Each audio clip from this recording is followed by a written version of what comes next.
내게 또 하루를 허락하시네.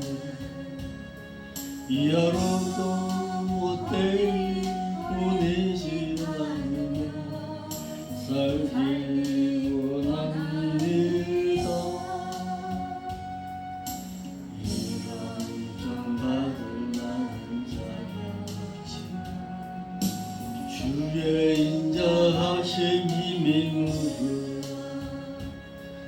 이 하루도 내게 주어졌음이나요 감사드립니다. 이 하루도 정직하게 하소서.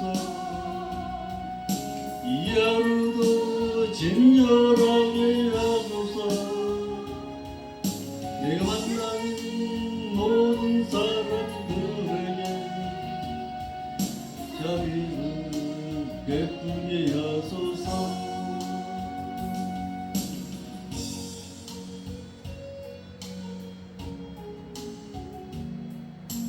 내게 또 하루를 허락하신 즐거운 일이든 슬픈 일이든 감사드립니다. 비록 이 하루가 나를 울린다 원망에만 품지 않을 이유 나의 주님이 모든 일을 주관하셔서 선을 이루심이라. 이 하루도 평화롭게 하소서. 이 하루도 강건하게 하소서. 강한 폭풍이 몰아치는 중에도 평강을 누리게 하소서. 기도하겠습니다. 걸어가신 아버지 하나님 감사함을 드립니다. 오늘도 찬양처럼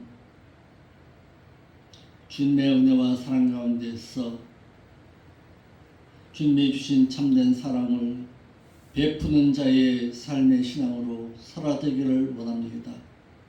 이런 마음을 품고 주님께서 원하시는 바대로 주님께서 뜻하시는 바대로 행하고 살 수 있는 은총을 허락하여 주옵시고 열매 맺는 자의 아름다운 신앙의 자리로 날마다 나아가기를 힘쓸 수 있도록 인도하여 주옵소서.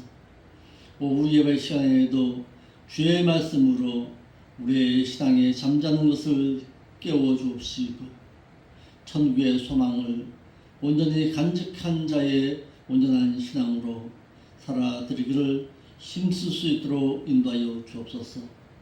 거룩하신 예수님의 이름으로 기도하옵나이다. 아멘. 오후 예배 시간에 의해서 그리스도께서 행하시는 최후의 심판의 대상자는 또다시 산 자와 또다시 죽은 자이다 라는 사실입니다. 즉 하나님께서 행하시는 심판은 세상 불신자를 향해서 심판이 주어지는 것이 아니라 믿는 신자를 위한 심판입니다. 그러므로 세상 불신자들은 이미 심판을 당했습니다. 심판을 받았기 때문에 또다시 그들에게 심판하실 이유가 없습니다. 이미 그들은 예수 그리스도를 믿지 아니함으로 말미암아서 그들은 이미 심판을 당했습니다. 심판 당해서 그들은 죽자마자 바로 지옥이에요. 어떤 별도의 또 다른 심판이 주어지는 것은 아닙니다. 그러나 지옥에서의 형벌도 이 세상에서 불신자인 그가 어떻게 행했느냐에 따라서 지옥의 강도가 있습니다. 지옥에서 그러니까 순위가 매겨지는 거예요. 즉 악하게 산 자와 선악의 산자를 동시에 똑같은 지옥에다 집어 던질 리는 없이요. 그런데 우리가 여기서 더 눈여겨보아야 할 것은 불못에 던져질 자가 누구냐 이거예요. 불못에 던져질 자는 불신자를 향한 불못에 던져짐이 아닙니다. 최후의 심판을 당할 그 장소는, 그 장소에서의 불못에 던져질 자는 믿는 신자입니다. 그리고 거짓 선지자와 적 그리스도가 바로 불못에 던져짐을 당하게 됩니다. 그러므로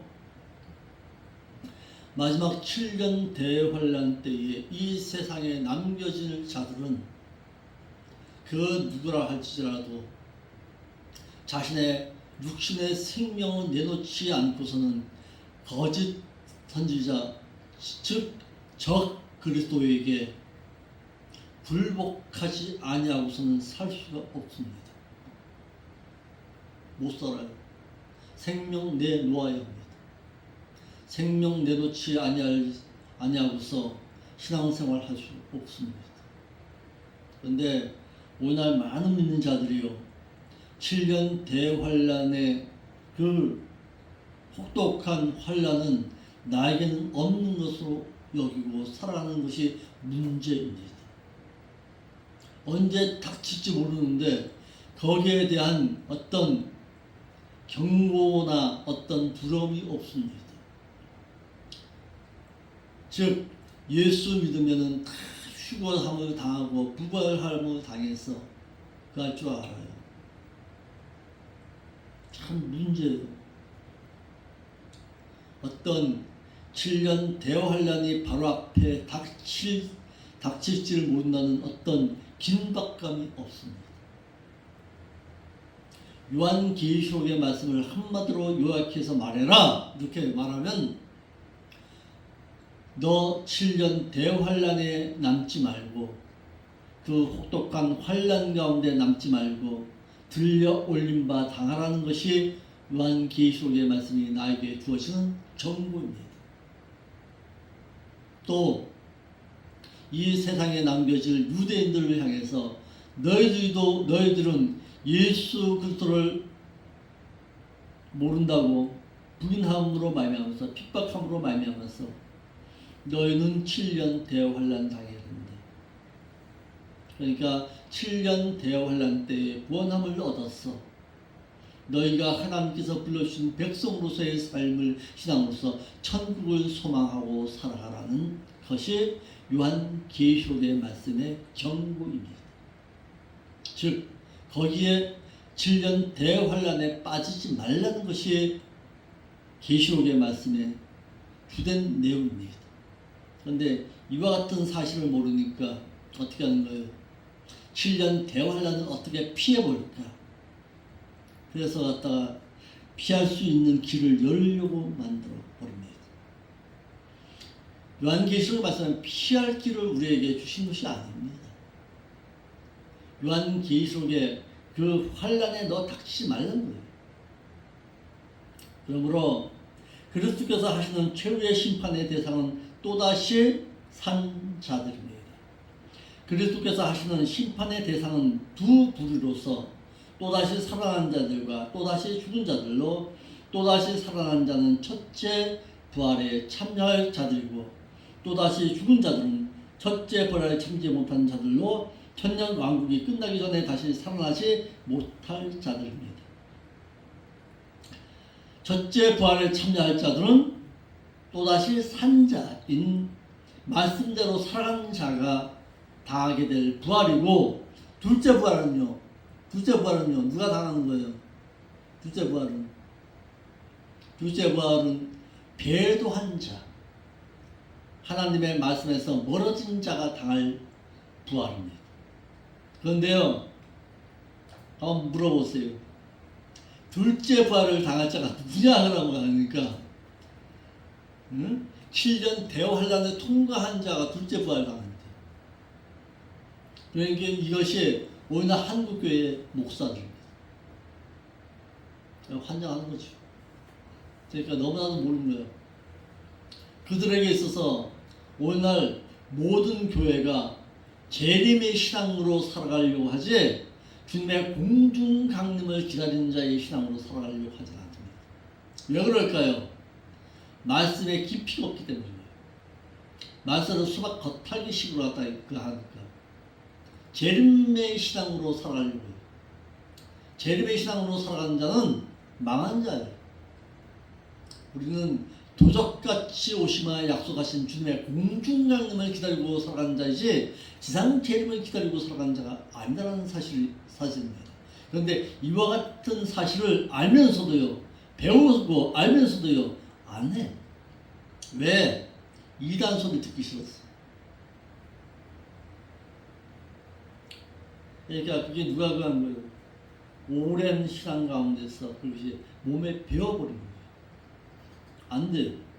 그리스도께서 하시는 최후의 심판의 대상은 또다시 죽은 자입니다. 그리스도께서 또다시 살아난 자들을 심판하시는 심판은 행한 대로 보상해 주시는 상급 심판이고, 그러니까 상급 심판은 누가 당하는 거예요? 믿는 신자인 내가 당하게 될 심판입니다. 이를 상급대라고 해서 베마라고 말합니다. 베마. 그러니까 고린도후서 7장 10절에서 말하고 있는 그 심판은 믿는 신자를 향한 상급 심판 베마라는 단어를 써서 상급 심판을 말하고 있는 거예요. 너희가 각각 행한 대로 갚아주시리라. 이것은 상급 심판입니다. 그런데 또다시 죽은 자들을 당하는 그 최후의 심판은요, 이 베마라는 단어를 안 쓰고 크리노라는 단어를 썼습니다. 크리노, 잡대로 잰다 이 말이에요. 좌로 재서 그들을 심판하신다는 사실입니다. 그러므로 디모데후서에서의 말씀에, 디모데후서 4장 1절에서 말하고 있는, 그러므로 내가 그 하나님 앞과 그 주 예수 그리스도 곧 또다시 살아난 자들과 또다시 죽은 자들을 심판하실 그리스도 예수 앞에서 그의 나타나실 것과 그의 나라를 두고 엄히 명하노니라고 하셔서 그리스도께서는 산자와 죽은 자를 심판하실 것임을 말하고 있습니다. 우리가 늘 입으로 고백하지요. 사도신경에서 산자와 죽은 자를 심판하실 그리스도를 내가 기다리고 있사오며 늘 입으로는 고백하고 있습니다. 그런데 그 고백 가운데서 그 고백이 과연 어떤 신앙 가운데서 그렇게 고백하는지를 몰라요. 그냥 앵무새처럼, 오랜 신앙 가운데서 앵무새처럼 고백하고 있는 것 뿐이지 거기에 담겨져 있는 본래의 뜻을 알려고 하지 않아요. 그것이 문제입니다. 산자와 죽은 자가 과연 누구인가를 성경의 말씀을 통해서 알고자 하는 신앙이 있어야 되는데 알려고 하지 않아요. 한번 물어보세요. 목사님, 다른 교회 가서 한번 물어보라 하니까 목사님한테 가서, 목사님 사도신경의 말씀 알고 계시죠? 외우시죠? 아유, 요즘 믿는 자 가운데 사도신경 모르는 사람 있습니까? 그러죠. 그래요? 그러면 거기에서 말씀에서 산자와 죽은 자가 누굽니까? 라고 물어요. 100% 산자는 신자, 죽은 자는요 불신자, 이렇게 말합니다. 불신자를 놓고 무슨 신앙 고백을 시켜요? 하나님.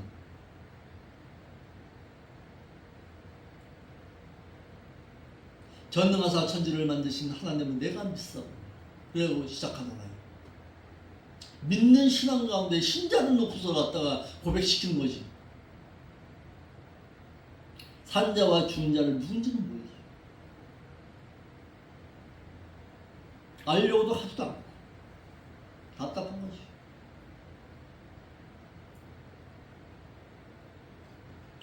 그리스도께서 행하실 심판의 대상은 믿는 신자 가운데 두 부류다.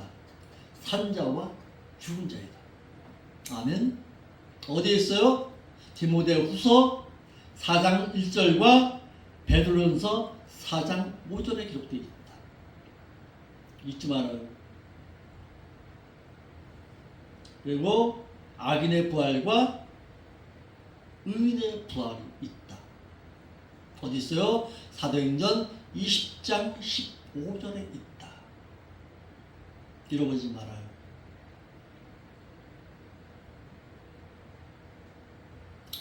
그리스도께서 최후의 심판을 받을 대상은 또다시 죽은 자이다. 그러니까 둘째 사망으로 당할 자가 누구냐 이거예요. 최후의 심판의 대상, 우리가 말하는 백보자 심판이라고 말해요. 자, 우리 사모님도요. 또 다 그거 가서 물어보세요. 목사님 조직신학 배우셨지요? 조직신학 가운데서 최후의 심판의 대상, 백보자 심판의 대상이 누굽니까? 라고 물어보세요. 불신자라고 말합니다. 불신자가 무슨 최후의 심판을 당합니까? 최후의 심판을 당할 자는 바로 당신입니다. 싫어하죠. 싫어해요. 백보자 심판의 대상을 가졌다가 세상 불신자가 당할 심판으로 얘기합니다. 모든 목사님들이 그렇게 말해요. 아직까지 백보자 심판의 대상이 믿는 신자가 당할 심판이라고 말하는 목사 나 아직까지 찾아보지 못했습니다. 세상 불신자를 놓고 무슨 심판을 당하냐 이거예요. 자, 계시록 20장 5절 한번 볼까요? 계시록 20장 5절 봐봐요. 최후의 심판에 대해서 나오는데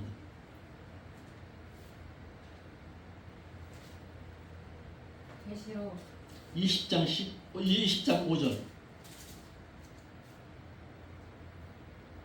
그 나머지 죽은 자들은 그 천년이 차기까지 살지 못하더라. 이는 첫째 부활이라. 거기에 말씀이 생략되어 있는 부분이 있어요. 천년 왕국에서 왕노탈 그들은 첫째 부활한 자들이라. 그러나 그 나머지 몸이 부활하지 못해서 또다시 죽은 자들은 그 천년 왕국이 끝나기까지 살아나지 못하더라. 그러니까 주님의 공중 강림이 있으면 어때요? 믿는 신자 가운데 성도된 자가 부활함을 당하죠. 부활함을 당해서 들려 올림바 당하죠. 이를 부활과 휴거 사건이 일어납니다. 그리고 이 세상에는 무슨 사건이, 이 세상에는 어떤 일이 있어요? 7년 대환란이 겪게 됩니다. 7년 대환란이 겪게 되고 7년 대환란 마지막 때에 그리스도의 지상 재림이 있습니다. 지상 재림이 있고 지상 재림이 있은 후에 이 세상이 새롭게 변화되어 천년 왕국이 이 세상 가운데서 이루어집니다. 그래서 천년 왕국의 마지막 때에 어떤 일이 있느냐? 최후의 심판이 있습니다. 최후의 심판, 배도한 자를 갖다가 지옥에 별하시는 그 최후의 심판이 있습니다. 그러니까 배도한 자, 하나님의 말씀 가운데서 살지 못한 자는요, 천년 왕국의 마지막 때에 부활함을 당합니다. 그러니까 천년 왕국 앞에 부활할 자와 뒤에 부활할 자가 있습니다. 이 교회 가운데 이렇게 말해야 돼요. 그러니까 7년 대환란 전에 부활하느냐 7년 대환란 후에 부활하느냐에 따라서 악인과 의인으로 갈라집니다. 무슨 얘기인지 아시겠죠? 그런데 이와 같은 사실을 갖다가 모르니까 예수부터 믿으면 다 부활한다? 천만에.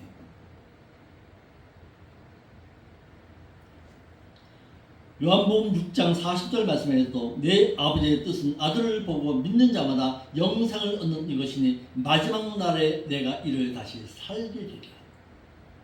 살아날 자가 있고 살아나지 못할 자가 있다. 그리스도께서 마지막 날에 다시 살리지 못할 자, 즉 부활하지 못할 자도 있다라는 것을 늘 염려하고 있어야 합니다. 그리스도께서는 또다시 죽은 자들을 불못에 던져 둘째 사망을 당하게 하십니다. 그러니까 둘째 사망을 당할 자 누구다? 믿는 신자 가운데 있다.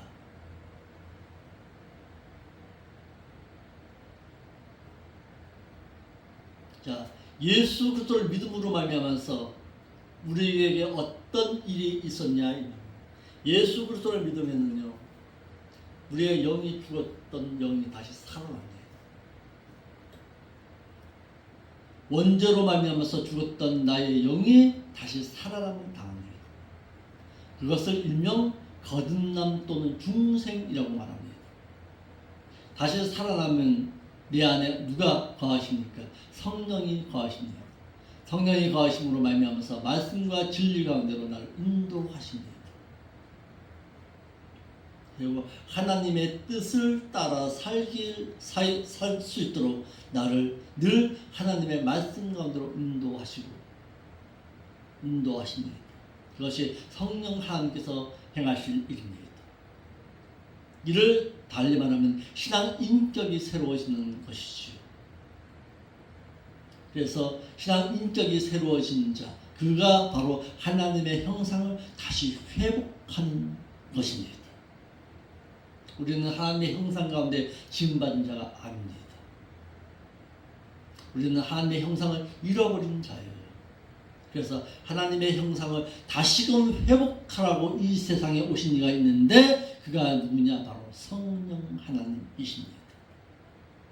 아멘. 그런데 오늘날 많은 목사들이요, 우리는 하나님의 형상 가운데 지음받았지요 라고 말합니다. 우리는 아닙니다. 최초의 사람 아담과 하와는 분명 하나님의 형상 가운데 지음받았지만 나까지는 아닙니다. 나는 죄의 형상 가운데 지음받았습니다. 언제? 어머니의 모태 가운데서. 그 잃어버린 그 하나님의 형상을 찾아가는 것이 바로 내가 행할 일입니다 라고 말할 줄 알아야 합니다. 아멘.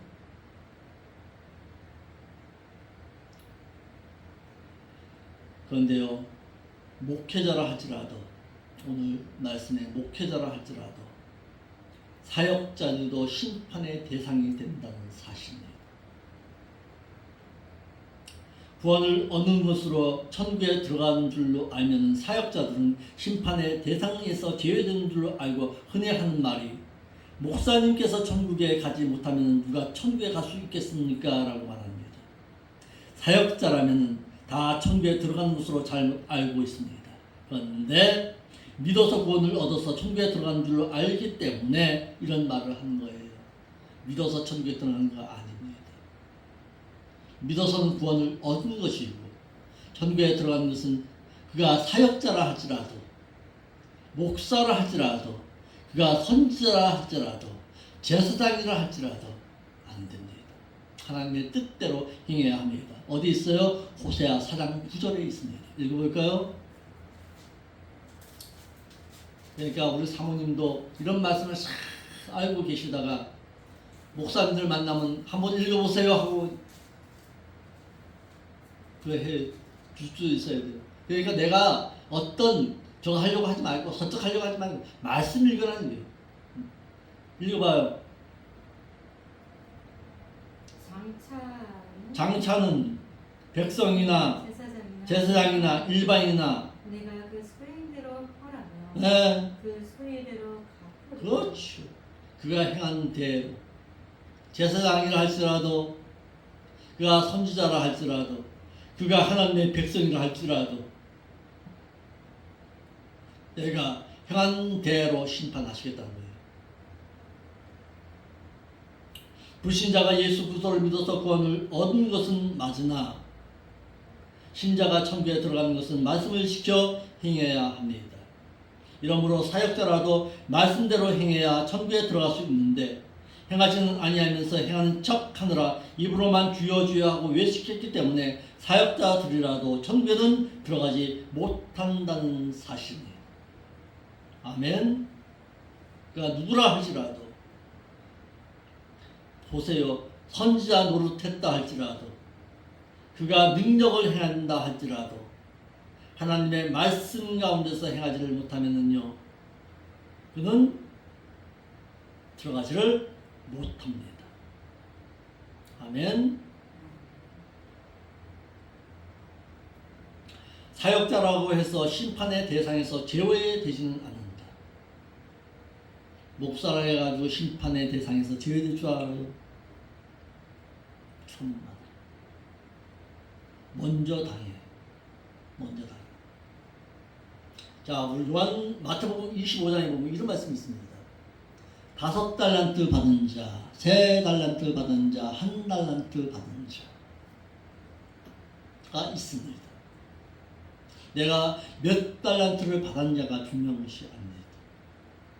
이게 달란트가 아니에요. 달란타입니다. 자, 무슨 얘기냐? 내가 감당할 능력 가운데서 내가 주었다 이 말이에요. 나에게 있어서 어떤 재능에 따라서 내가 달란트를 주었다는 게, 하나님께서 달란트를 주었다는 것이 아니라 너가 감당할 수 있는 능력 가운데서 주었다 이 말이에요.